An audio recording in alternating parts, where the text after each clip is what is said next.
जय हिंद दोस्तों। आप सभी लोगों का स्वागत है जय स्टडी के इस चैनल पे। जितने भी लोग वनडे एग्जाम्स को टारगेट कर रहे हैं, जिसमें खास करके Allahabad high court R O R O है, जूनियर असिस्टेंट है जो आपका यूपी ट्रिपल एस सी कराता है, और मान लीजिए आप साथ में UP P S C R O भी दे रहे हैं, तो इन सभी को अगर आप साथ में टारगेट कर रहे हैं, या फिर बहुत सारे लोग Allahabad high court R O कर रहे हैं टारगेट, और साथ ही साथ जूनियर असिस्टेंट को टारगेट कर रहे हैं जो कि यूपी ट्रिपल एस सी कराता है, तो आज हम लोग बात करेंगे हिंदी के बारे में। अब देखिए, हिंदी को अगर आप सिर्फ कुछ पीडीएफ से पढ़ के दो तीन चैप्टर्स पे पकड़ बना के, जैसे संधि समास पढ़ लिया, पर्यायवाची देख लिया, अनेक शब्दों के लिए एक शब्द देख लिया, और इस तरीके से आपको लगता है कि हिंदी पे आपकी पकड़ बहुत मजबूत हो जाएगी, तो इस तरीके से कंपटीशन में आने वाले सवाल सॉल्व नहीं होंगे। आपको देखना होगा कि हर एक सब्जेक्ट का अपनी पकड़ बनाने के लिए एक सीक्वेंस होता है, सीढ़ी दर सीढ़ी आपको आगे बढ़ना पड़ता है। उसी तरीके से हिंदी में भी अगर आप ध्यान देंगे, तो हिंदी में आप सबसे पहले शुरू करिए जैसे वर्णमाला। वर्णमाला पे आपकी पकड़ हुई, आप वर्तनी को देखिए, वर्तनी पे भी आपकी पकड़ हुई। फिर आप जब पर्यायवाची शब्दों को देखेंगे, उसमें जो मूल शब्द होते हैं उनके शब्दों को आपको समझना पड़ेगा। उससे भी पहले आपको आना पड़ेगा संधि में। संधि को पढ़ने के बाद आप वर्ण के स्तर पे शब्दों को तोड़ना, जोड़ना और उनके अर्थ को समझना शुरू कर देते हैं। वहाँ से आपको अपना सफ़र शुरू करके धीरे धीरे पर्यायवाची शब्दों पे जब आप पकड़ बनाएंगे, आपको बहुत सारे शब्दों के अर्थ समझ में आएंगे। जब शब्दों के अर्थ समझ में आना शुरू हो जाएगा, फिर आपको विलोम शब्द, वाक्यांशों के लिए एक शब्द, अनेकार्थक शब्द, इस तरीके से ग्रामर पे, हिंदी ग्रामर पे आपकी धीरे धीरे पकड़ अपनी बढ़नी शुरू हो जाएगी। जब आपको शब्द समझ में आने लगेंगे, पद समझ में आने लगेंगे, वर्ण समझ में आने लगेंगे, तब आपको हिंदी में जो भी टफ क्वेश्चंस बनते हैं, तब आपसे वो सॉल्व होना शुरू होगा।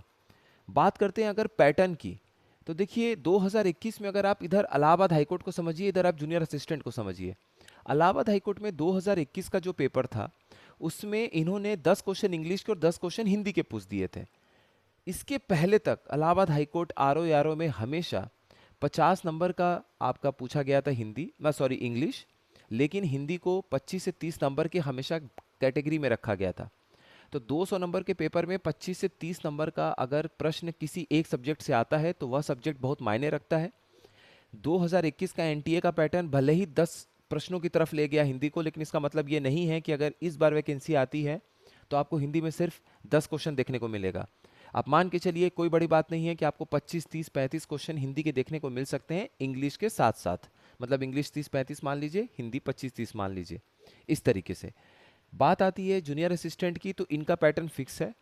इनके 100 नंबर के क्वेश्चन में 30 नंबर का ये हिंदी पूछेंगे।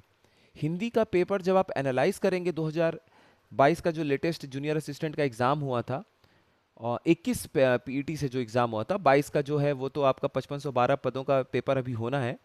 इस साल अगस्त सितंबर तक संभावित है कि वो पेपर होगा। उसमें 30 नंबर की हिंदी आएगी।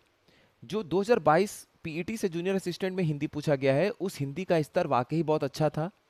सिर्फ आप आरओ के हिसाब से जो पढ़ाई करते हैं, पर्यायवाची, विलोम शब्द, अनेक शब्दों के लिए एक शब्द, इस तरीके से टॉपिक पढ़ के सिर्फ आपसे हिंदी नहीं सॉल्व होगी। 3-4 सवाल, 5 सवाल मुश्किल से आपसे सॉल्व हो पाएंगे। उसके लिए आपको ग्रामर में कारक, संज्ञा, सर्वनाम, विशेषण, उसके बाद आपको वर्ण, उस ये सारी समास, संधि, इन सारे टॉपिक्स को अच्छे से देखना पड़ेगा। तो इस तरीके से आपको हिंदी को एक इस तरीके से आगे बढ़ाना है कि न केवल आपका इलाहाबाद हाईकोर्ट आरओ या फिर जूनियर असिस्टेंट सॉल्व हो पाए, बल्कि इसी के बीच में जब आप आरओ भी दे रहे होंगे, तब आपको पर्यायवाची शब्द, और जो भी मान लीजिए इसके बाद प्री में आपको जो पूछता है विलोम शब्द, विशेषण, अनेक शब्दों के लिए एक शब्द, ये तो आप हो सकता है इस बार भी आपने नॉर्मल पढ़ाई करके इसको सॉल्व कर लिया होगा। लेकिन उसके बाद जब आप पीसीएस के लिए पढ़ते हैं, या फिर आप मेंस के लिए आरओ के लिए पढ़ते हैं, इन दोनों ही एग्ज़ाम्स के मेंस में आप देखेंगे कि आपको हिंदी बहुत गहराई से पता होना चाहिए, तभी आप 150 में से अच्छे नंबर ले आ पाएंगे। साथ ही जब आप ऐसे लिखते हैं, मतलब हिंदी में जब आप निबंध लिखते हैं, तो वो निबंध आपका वाक्य बिल्कुल शुद्ध वाक्य और ग्रामेटिकली, व्याकरण के रूप से बिल्कुल सही वाक्य तभी निकलेगा जब आपको हिंदी में वर्ण के स्तर पे और शब्दों के अर्थ के स्तर पे पकड़ बनी हो, चीज़ें समझ में आ रही हो। तो आपको क्या करना है, हिंदी को आपको सीक्वेंस में लेके आगे बढ़ते रहना है। ठीक है, सिर्फ हिंदी को जंप मत करिए, इधर उधर से कुछ भी पढ़ लिया और आपका काम हो जाएगा। वर्णमाला को देखिए, आप उसको शुद्ध अशुद्ध शब्द के दृष्टि से पढ़िए। पर्यायवाची शब्द पढ़िए, पर्यायवाची शब्द में शब्दों के अर्थ को समझिए, वर्तनी को समझिए, वर्तनी और इसके साथ साथ संधि को समझिए। इस तरीके से जब आप आगे पढ़ेंगे, ग्रामर को, व्याकरण को मजबूत रखेंगे, तब जाके आपकी हिंदी इतनी अच्छी होगी कि आप कंपटीशन में हिंदी में अच्छा स्कोर कर पाएंगे। ये हिंदी को लेके आज हम लोगों ने चर्चा किया। धीरे धीरे हमारी स्ट्रेटजी भी जो इसी तरीके से आगे भी आती रहेगी। अगला हम कंप्यूटर, मैथ्स, रीजनिंग, जो भी आप टारगेट कर रहे हैं, देखिए कुल मिला के डिस्कशन हमारा Allahabad high court R O यारो और जूनियर असिस्टेंट, इनको साथ लेके चलना रहेगा। वीपीओ के लिए हमारी क्लास चली रही है, आप उसको ध्यान से पढ़ते रहिए। बीच बीच में आपको स्ट्रेटजी उस पर भी बताते रहेंगे, किस तरीके से कितने स्कीम्स को आपको देखना है, कैसे पढ़ना है। इस तरीके से हमें अपना समय भी यूटिलाइज करना है। बाकी पीसीएस आरओ जैसे बड़े एग्जाम्स पे अगर आपका फोकस है तो वो बिल्कुल बनाए रखिए। वनडे एग्जाम्स में आज के समय में जॉब लेना कितना ज़रूरी है, ये किसी को भी आपको बताने और समझाने की ज़रूरत नहीं है, आपको खुद पता है। आप खुद इस संघर्ष में हैं, तो आपको खुद ये फील भी हो रहा है कितना ज़रूरी है आपके लिए, अपने घर वालों के लिए, आप सभी के लिए जॉब लेना। तो इस तरीके से हम चीज़ों को आगे समझते रहेंगे। अच्छे से पढ़ते रहिए, मेहनत करते रहिए।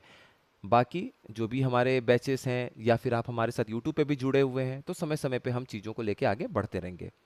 आप सभी लोगों का बहुत बहुत धन्यवाद।